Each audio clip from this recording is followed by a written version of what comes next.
and other stage pieces, plus 35 songs, plus 7 sets of ballet music, 8 duets or ensembles for voice and orchestra, and 58 arias, of which 8 are for bass, 1 for alto, 11 for tenor, and 38 for soprano. He composed 61 symphonies, including symphonic movements, 24 serenades and divertissements, 19 wind ensembles, 15 marches, 219 dances, including 56 German dances, 58 contradances, and 105 ordinary dances, 23 keyboard concertos, 10 concertos for strings, and 16 for wind, 27 string quartets, 6 string quintets, plus a large number of other works I find it difficult to classify. An exceptionally large number of these survive in autograph, that is, in Mozart's handwriting throughout. This was neat, legible, careful, and exceptionally accurate. He very rarely made any kind of mistake, and when he did, he noticed it.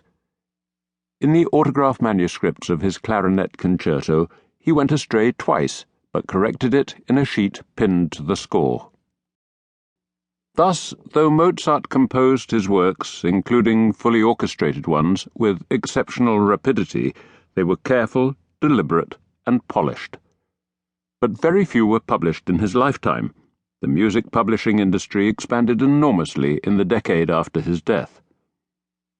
Of the 23 piano concertos, for example, only 7 were published while Mozart was alive and able to proof-correct them, but all except 1 survive in autograph.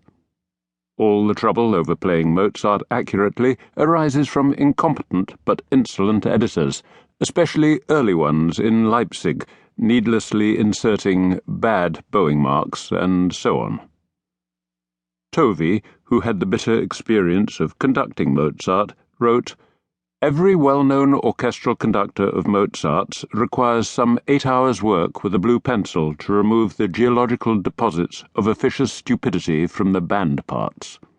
Hence, the notion of the Mozart tragedy has to be seen in the context of a huge volume of work, most of the highest quality, with virtually all the masterpieces surviving in Mozart's own hand.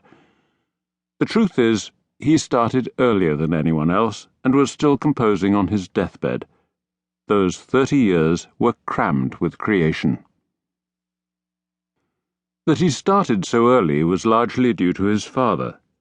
Leopold Mozart, born 1718, died 1787, from Augsburg in Bavaria, the son of a bookbinder, was a well-educated man with a degree in philosophy who had come to Salzburg in his late teens and joined its musical fraternity as a valet instrumentalist.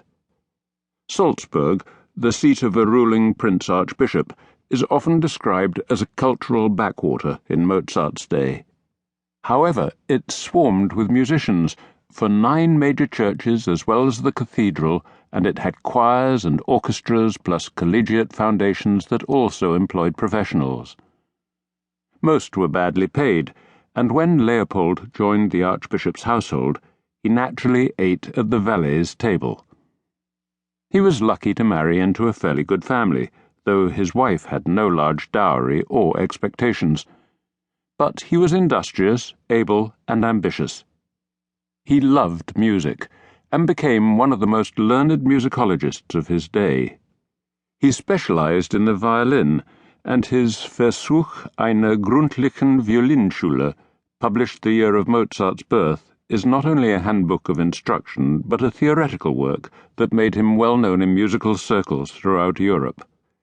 He seems to have decided that his own musical future was limited, and his efforts centered on his children.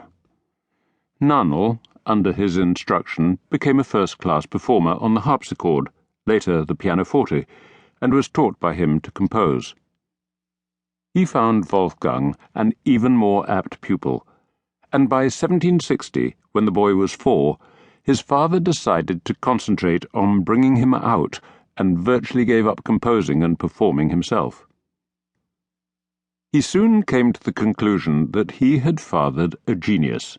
Indeed, being a highly religious man, that he was responsible for a gift of God to music.